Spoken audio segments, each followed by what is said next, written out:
Hey you, how have you been? I missed a couple days of recording due to some busy things on my end, but today I wanted to finish up the Soul Earn automation system that I was working on last episode. So here we go. As you can see, I finished up building the kiln and the Soul Earn bottling system. So what I'll do today is give you a demonstration of each of the parts and give you a quick breakdown of how they work. To show you the entire thing working, let me go fire it up.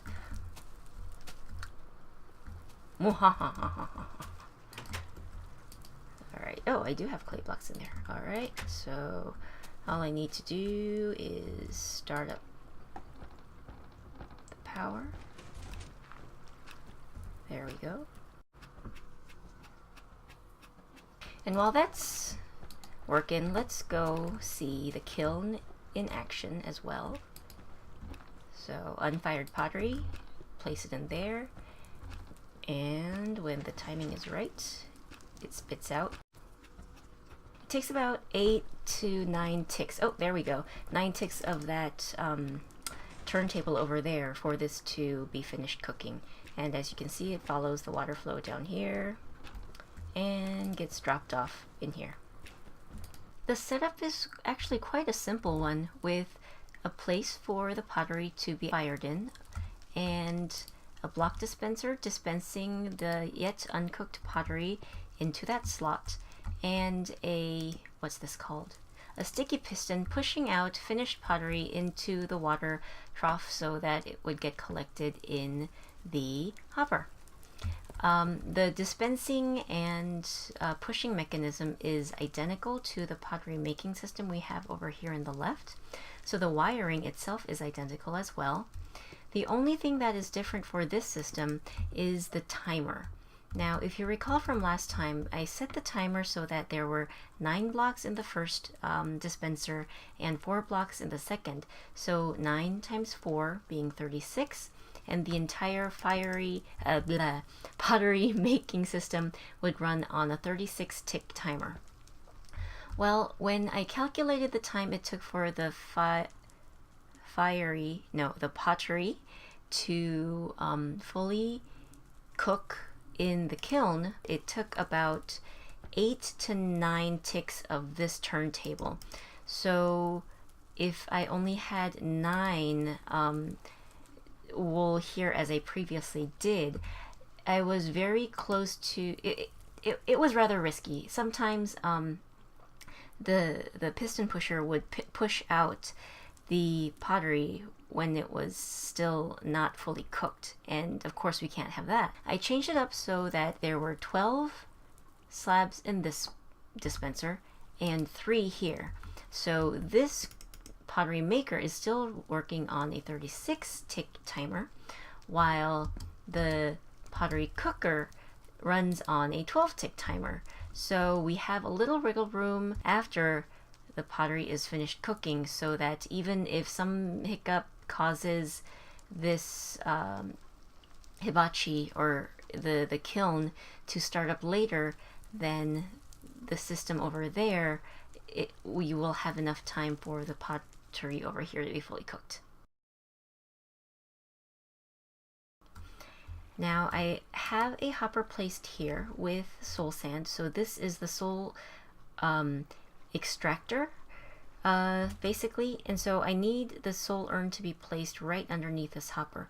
In order to do that, I will need to place a block dispenser in front of it and place my soul urns in there.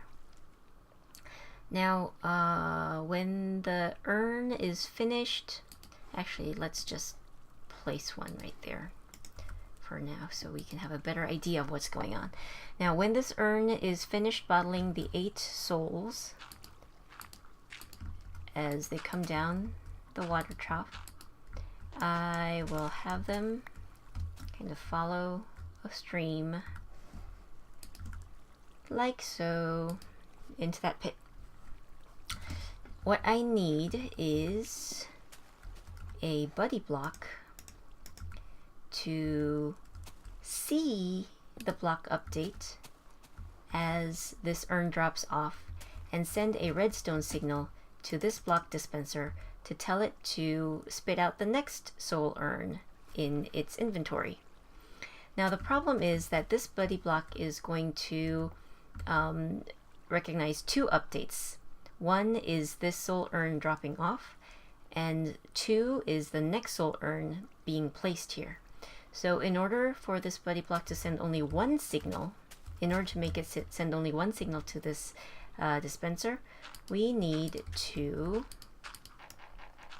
make a 2-tick timer using the second dispenser right here. So the signal gets sent to this dispenser, and this dispenser, burp. The first one should, actually it should conduct power so that this dispenser spits out the next one, and then the second signal, as it sees the second urn being spit out, should not be conducted, hence the half slab right there. Another thing we need to do is invert the signal that goes into that block. So what we will do is invert it right here, turn it around, oops, and there, we have it all set up. If my theory is correct, this should work. So let's now reduce our volume and put it to test.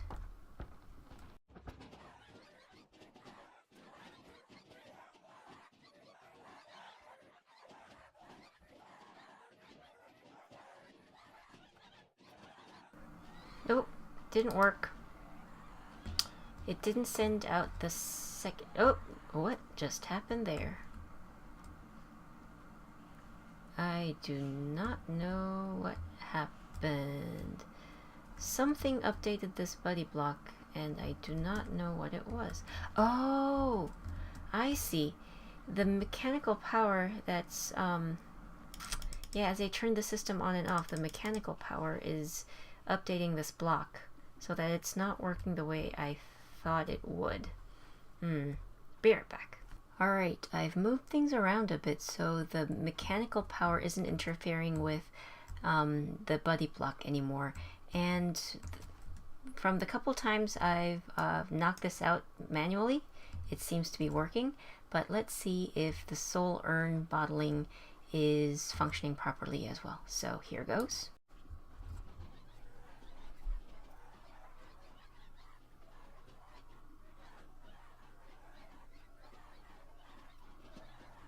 Alright. Yeah, there's a few tweaks that I need to make here and there, like putting an extra layer of blocks here so the urns don't pop out this way. But it is working. I'd have to do some more investigation, but I think part of the problem was the way that the redstone was wired before. So here we place the yet unbottled urns for soul urn production, and upstairs we can grind up netherrack, but since I already have ground netherrack in my inventory, I think I'll just throw these in there. There we go. You can see. Whoa! Okay, that happened because I didn't turn on the system. If I do turn on the system, however, it won't blow up, and so let us try one more time. Let's see now. Oh, darn it! I didn't put in the... Okay, so this time we have the hopper fired up. We insert our soul sand, and we go throw in some ground netherrack. We will see if it works. Oh yes, look! Soul urns! Soul urns galore! Muhahahaha!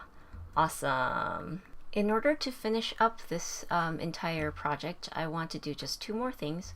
One is I need to reinforce this area so that when the solar urn pops out, it doesn't pop out outside of the water stream. So just need to place some... Oops, no, it won't stack. Alright, here. Let me remove... Oh, I put half slabs there instead of...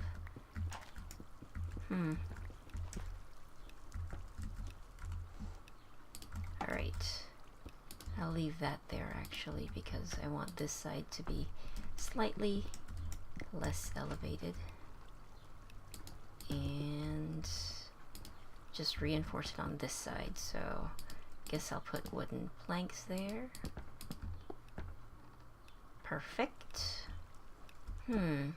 I don't think it'll be popping out this far over here. Yeah, I'll just leave it at this for now. The second change that I want to make is how the kill switch works. So instead of having this windmill power button or lever down here, I want to replace, I want to place a detector block upstairs so that when it rains, the entire system will automatically shut down. And I want to move this power button that powers the millstones downstairs so that I can control whether I'm grinding something or not from the comfort of my first floor living space. Yeah, it's not so much a living space anymore, is it? I just have a bed there and it's become a, it's totally been transitioned into a workplace, but yeah, those are the two changes I want to make. So what I need to do is go create a detector block. And I wonder, nope. Is this it? Yes. Alright, so we have our detector block. I've set up the detector block, and as you see, there is one redstone linking to the first, what is this called?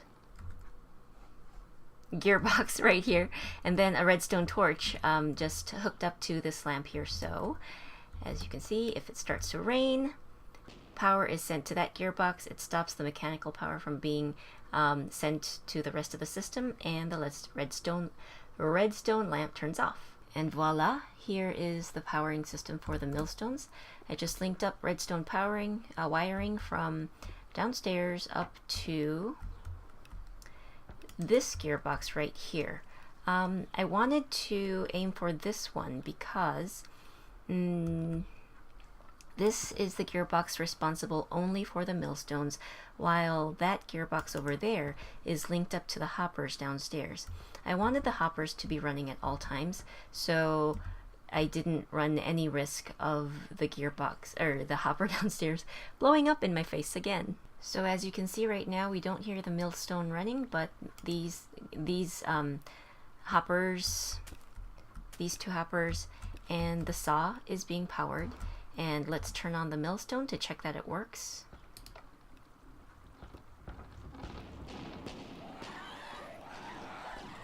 Ah, the lovely sound of souls being ground up in the morning. I think the soul forged steel blocks that I get from the automated system will look really well in a jail or some type of ominous building of sorts. So I don't know exactly how I'm going to put the rest of the building together, but I kind of like this black textured look that the Soulforged steel has. I did think of using obsidian, so since it's a little easier to obtain, but it looks kind of cartoony with its purplish hue, and I think it might look better as just decorative pieces than as an entire building block. Now to update our billboard, we have a sheep farm going. Check. We need to collect a few more dye, I think cacti in particular. More lapis, jungle trees. We still need to get a good sand source. Oh yes, we do have a mob spawner with mossy cobblestones galore. We need to do all this, and that. And the captain's name. Yes, so I've seen some of the suggestions, or I've seen all of the suggestions in the comments, and I've been thinking of a way to incorporate most, if not all, of the names together.